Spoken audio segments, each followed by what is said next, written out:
Hey, what's up, YouTubers from Guy01, and welcome to this week's versus episode on the Walkthrough channel. This week, it's CM Punk against Drew McIntyre. So we don't really have that much to talk about this week, so this is probably going to be a shorter episode, hopefully. Because, yeah, like I said, we don't really have anything to talk about other than Raw and SmackDown. We didn't have any birthdays this past week, so I just had to kind of come up with a matchup for this week. Before we get too far, I did want to mention that today is Batman Day, the second Batman Day of the year, which I forgot to mention in the Disney Infinity walkthrough video, which came out earlier today. I filmed it ahead of time, and I forgot that when that video got released, it would be getting released on Batman Day. So I forgot to mention that. So mentioning it here.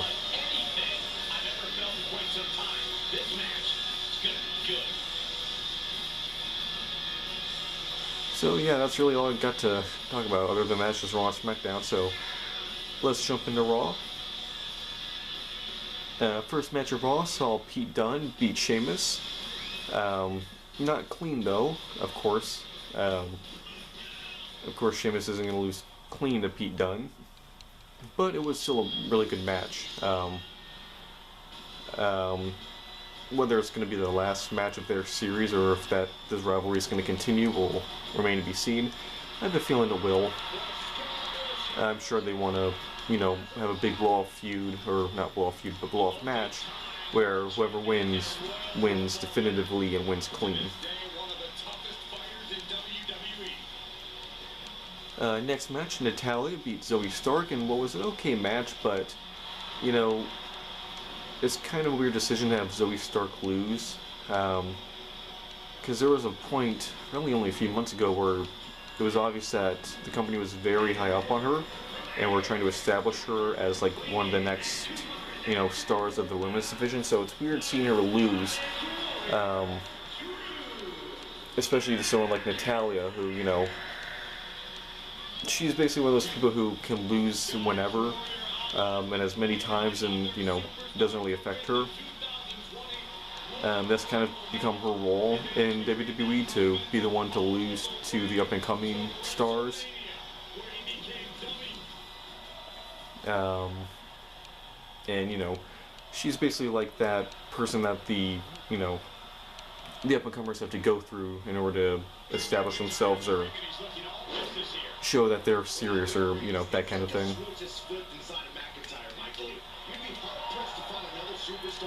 You.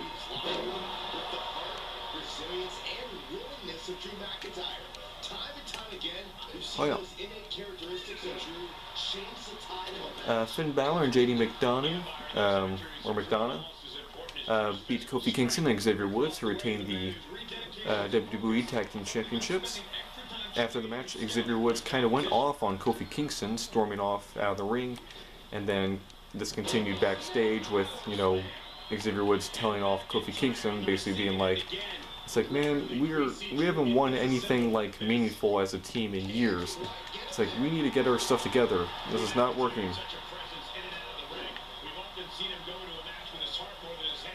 So it'll be interesting to see if, this whole, weeks and weeks of carrying cross trying to create division between them actually ends up working. Even though they kind of abandoned that storyline, at least the Odyssey Jones portion of it. We'll have to wait and see if the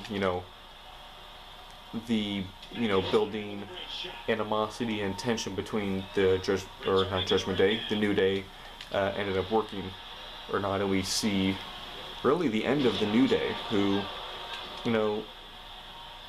if Big E truly never comes back, this might be the final time we see the New Day as a team, before they end up splitting, which would actually be pretty impressive. I mean, over a decade as a team without yeah, they've taken their breaks here and there, but they've always basically been together. They never had like an official breakup or disbandment in the 10 plus years they've been a team. Uh-oh. Ow. Because really the only thing keeping them, once Kofi and Xavier Woods break up, I think that's basically the end of the New Day. My turn.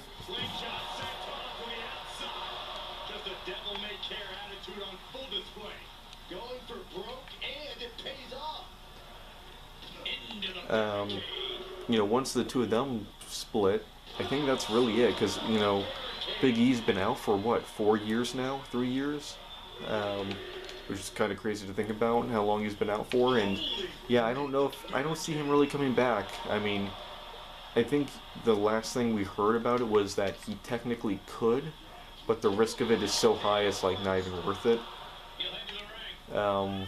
So, never say never, of course, but it'd be totally understandable and probably the most logical decision for him not come back.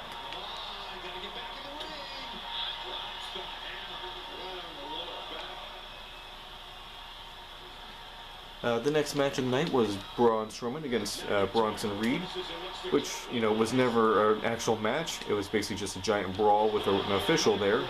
But not for long. The two started fighting and immediately began breaking the ring and the barricades and all the stuff around them. They then brawled backstage and just continued breaking stuff. So there was never really a match. It was just, two big guys going at it in a brawl. It was actually pretty fun to see. Honestly, if they just did that for a couple weeks, I think that'd be pretty fun, and just kind of see how creative you can get with all the stuff they end up breaking and how they end up like destroying the arena. Ow. Basically redo what they did with Braun back in 2016, where he was basically just like that highlight reel, the human highlight reel for the show.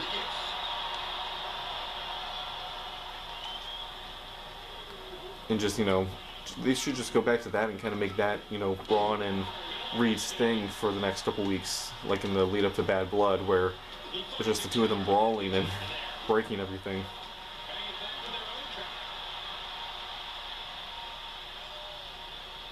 Io Sky beat Bianca Belair in what was actually a pretty big upset, with how strongly Bianca Belair's been booked this past year.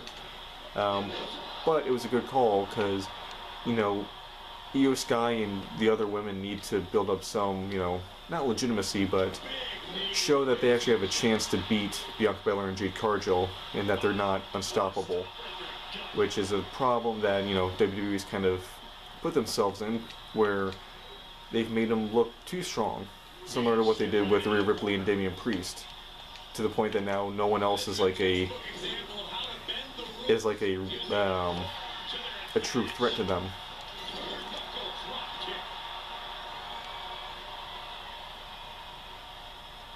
Speaking of Damian Priest beat Dominic Mysterio. Afterwards, the Judgment Day came out and attacked Priest and Rhea. Jey Uso came out to make the save, taking out the Judgment Day, cleared the ring before being taken out by Braun Breaker to close the show. So basically it's just kind of a repeat of the closing segments for the past couple weeks, where Priest and Rhea are being attacked by Judgment Day. Jey comes out to make the save, and then he himself gets laid out by Bronson Reed. Aha. Dodge the Claymore. Oh no. Ah. Oh no. No, he won't. Ow. Oh no. Ow. Ay, ay, ay. Hi, I'm up. Oh no. Help. Help. Uh-oh. Oh no. Ow. Dang it, I screwed that one up. Aha. I'm up.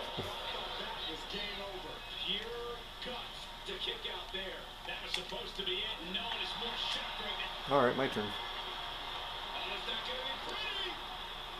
Boom. Nighty night. Alright. Kick out. Come on, kick out. There you go.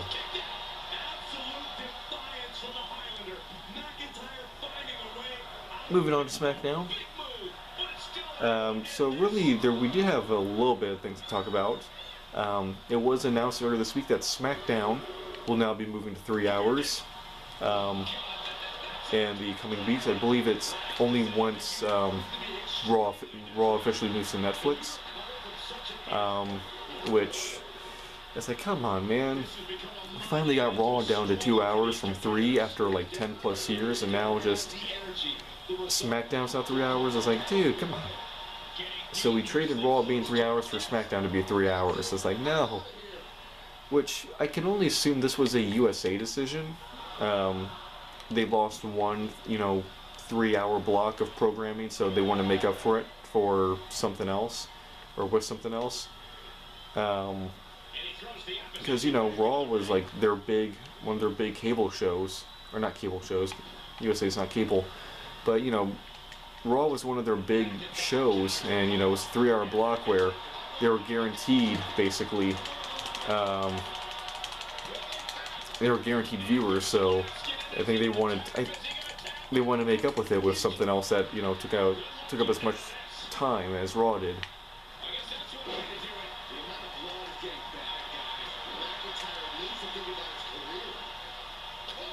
But it's like, yeah, so I definitely see this is USA's decision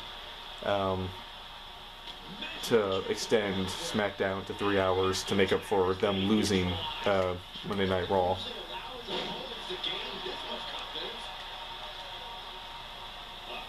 But it's like, come on, man.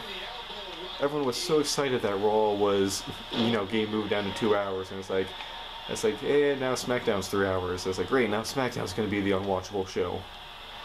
So that's how a lot of people felt,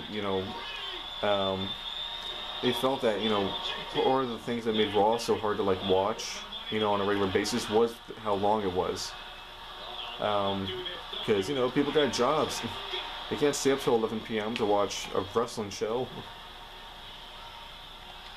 At least now, with SmackDown, it'll be 11 p.m. on a Friday, so it's better than 11 p.m. on a Monday night.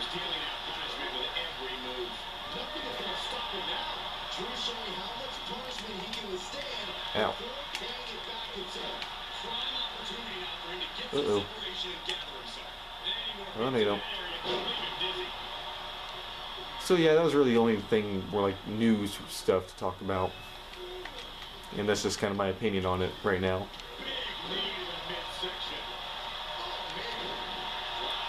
I think SmackDown's definitely going to get affected. I get the feeling that the pacing for SmackDown is going to become very similar to that of Raw the past few years, where there's lots of extended breaks in between matches, either through extended ad breaks or just multiple backstage segments in between every single match, just to kind of fill that time. So, we'll have to see how they handle it.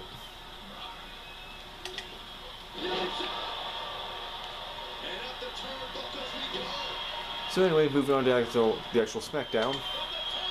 LA Knight beat Andrade Cien Almas to retain the United States title in what was a really good match,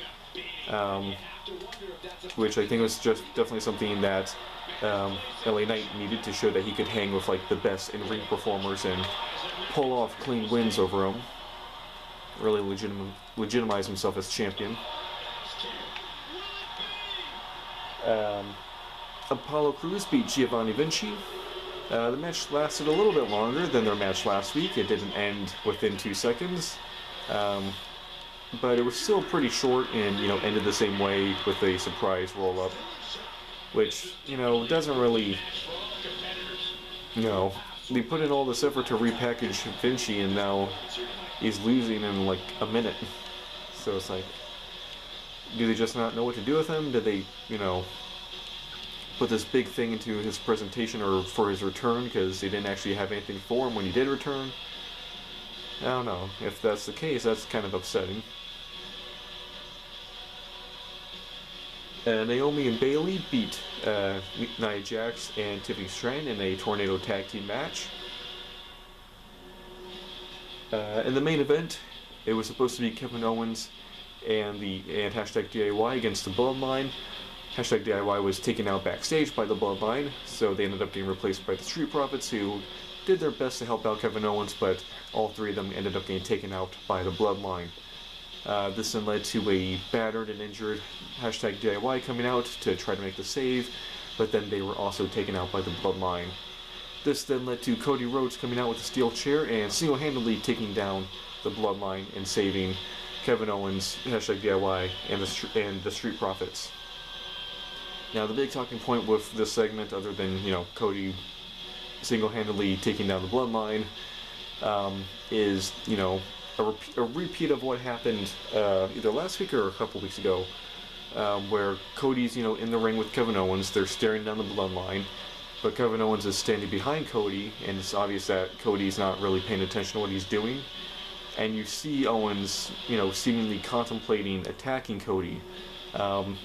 This week they went as far as having Owens grab a steel chair when Cody had his back to him, and even raising it up. So again, nothing ended up happening. Cody turned around, seemingly not aware that Owens was seemingly on the verge of attacking him, and played it off as they were totally cool with no problems between them. But the fans were like, yeah, something's there. Something's going to happen. And I think what's going to happen from it is, if WWE wants to really pull the rug out from people's feet, I think what they should end up doing, I said this before, is have Cody attack Owens, and basically have the explanation be that Cody has noticed that Owens has seemingly been on the verge of attacking him for the past few weeks now, and wanted to beat him to it, instead of being caught off guard and attacked, by surprise. Have Cody attack him first, almost kind of to get the drop on him, and then have that be what turns Cody heel. The fact that he's super paranoid about his allies attacking him and turning on him. This is my thought. I think that'd be a much more interesting angle they can take with this. But anyway, that was Raw and SmackDown this week. We actually went a bit longer than I thought we would. But yeah, that's it for this week. Hope you guys enjoyed. Make sure to like, comment, and subscribe. I make new videos all the time. Stay tuned for next week's Versus, and next week where we continue our Disney Infinity 2.0 walkthrough. So somehow, honestly, I expected us to continue it, but after this last week, or the video that I just posted right before this one, I'm surprised we're continuing that series still. Honestly, with what I just filmed, I thought we were going to be done this week, which I did not expect. So go check out that video for a better explanation of that whole situation. Alright, hope you guys enjoyed. Guy01 and CM Punk signing out. Happy Batman Day, guys.